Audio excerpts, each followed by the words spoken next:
Since our nation's founding, brave men and women have taken up arms to defend the truths set forth in the Declaration of Independence, that all men are created equal, that they are endowed by their Creator with certain unalienable rights, that among these are life, liberty, and the pursuit of happiness. Time and time again, ordinary people have served our nation in extraordinary ways, so that all Americans can pursue the happiness our founding fathers envisioned. By their service, they have kept America strong, and they have protected our way of life for more than 2 centuries.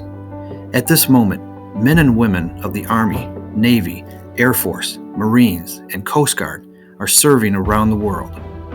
Please stand for the Pledge of Allegiance.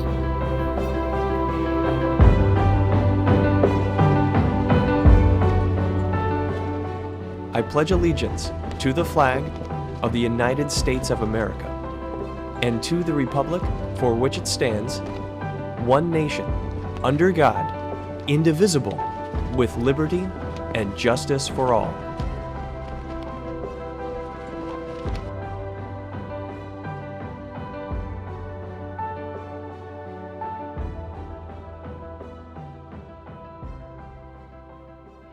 There are more than 21 million veterans in the United States. They are the men and women who have served on active duty in any branch of the U.S. Armed Forces, in peacetime or war. More than 2 million are women. Veterans represent about 6.5% of the total U.S. population. Around 1% of American women and around 12% of American men are veterans. 16.1 million living U.S. veterans served during at least one war, while 5.2 million served during peacetime. Of the 16 million Americans who served in World War II, about 620,000 are still alive. From the Revolutionary War to the global war on terror, U.S. veterans have served in 12 major wars and numerous smaller military conflicts, from fighting Barbary pirates to peacekeeping in the former Yugoslavia to hunting down Osama bin Laden. And our veterans' role in U.S. history goes far beyond the battlefield. 26 of 44 presidents have been veterans. The Revolutionary War produced 4 U.S. presidents, while no fewer than 7 presidents were veterans of the Civil War.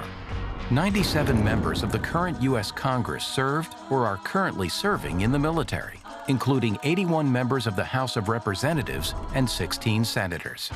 1/3 of all Supreme Court justices throughout history have served in the military, with the majority of those serving in times of war.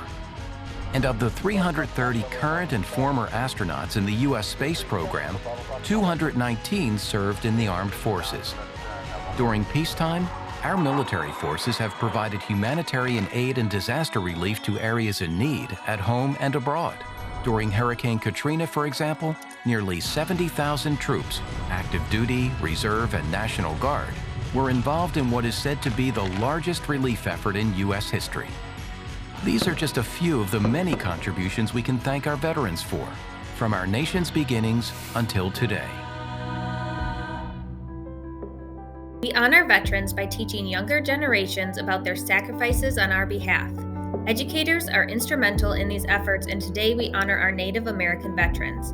Despite their grievous history, many American Indian men and women have served in all branches of the military with pride. In many conflicts and wars, including World War I and World War II, American Indians honorably defended their homelands and the United States.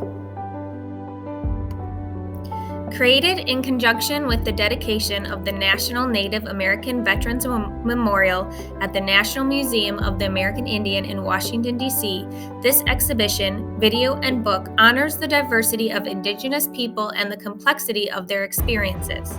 In doing so, it challenges stereotypes commonly applied to Native service members and pays tribute to the men and women whose contributions have shaped America's wars and the country's history.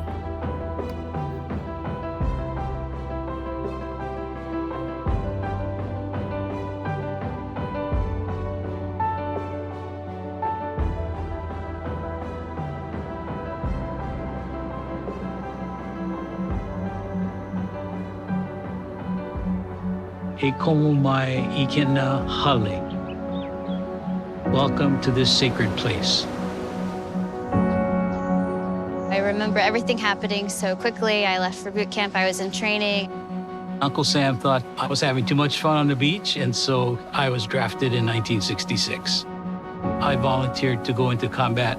Within a month, I was on my way to Vietnam. I was shown to my barracks, and I looked around the room and I thought, this is it. This is my life now. We have a long history of Native veterans, more than any other people. My brother was in the Air Force, 4 generations in the United States Marine Corps. and my son was in the Navy after me. My grandfather was a Coast Guard officer. I am the first veteran of my family. I think it's really important to challenge the stereotype of what a Native veteran is. It was either serve or be a drug dealer. Wanted to go to college but didn't have the money. Not everyone had that choice. Sometimes it feels really romanticized when the costs of war are really high. I always thought that I could transfer some of my luck to my sons. The day my son was killed, he was carrying this flag in combat. That was hard to accept. We are the First Nation, and we will defend our land, no matter what. I feel like I'm just doing what's right or what needs to be done, or maybe what I feel I'm called to do. The skills of being a good soldier is something you learn. But to be a good warrior, it's something deeper than that. It's about your inner spirit, what things are important to you to the point that you will fight for them. It's something that I feel pumping through my veins, and it's what I breathe and live every day.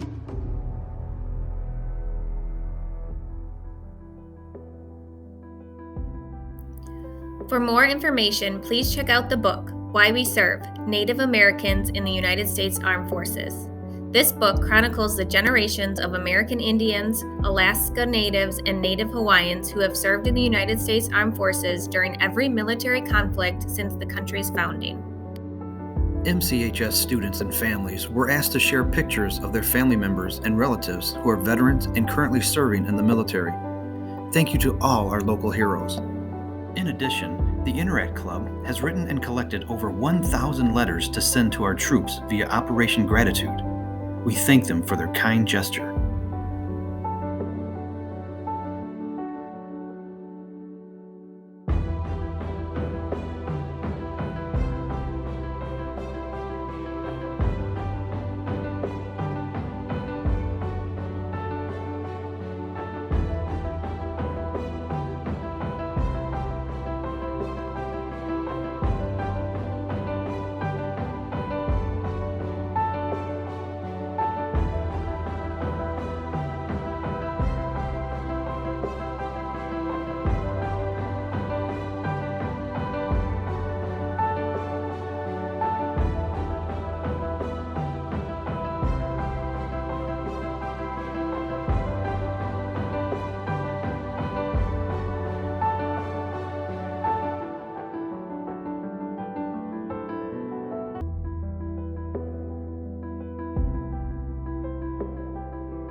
Thank you for your service to our country.